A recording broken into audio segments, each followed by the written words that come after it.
Terima kasih Anda masih bersama kami di Seputar Aceh. Pemirsa, menjelang bulan suci Ramadan, pemerintah Kota Banda Aceh menggelar pasar murah secara online guna menghindari kerumunan massa sebagai upaya pencegahan penyebaran virus corona.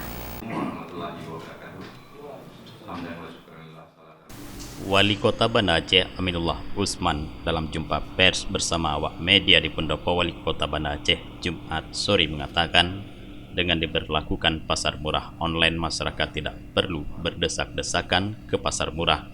Cukup mendaftar lewat link.ly sembako murah BNA untuk mendapatkan kupon sembako dengan harga murah. Dalam pasar online ini, menurut Aminullah, pemerintah kota menyediakan 2.800 kupon bersubsidi. Masyarakat dapat membeli paket sembako seharga Rp150.000 hanya dengan membayar Rp100.000 saja jika sudah memiliki kupon yang telah disubsidi oleh pemerintah.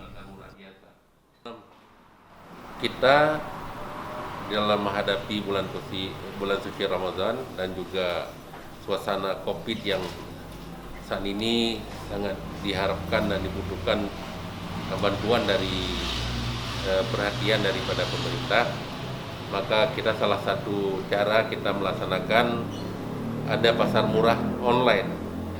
Jadi di dalam pasar murah ini kita memberikan kupon bayar Paket sembako yang akan dijual kepada warga Kota Banda Aceh terdiri dari gula pasir 4 kg, minyak goreng 2 liter, dan telur ayam 30 butir. Untuk tempat pengambilan kupon, pemerintah kota telah bekerja sama dengan sejumlah swalayan di Banda Aceh, di antaranya Lamnyong Swalayan, Lam Glumpang Swalayan, dan Lehung Raya Swalayan. Dari Banda Aceh, Tim Liputan Aceh TV melaporkan.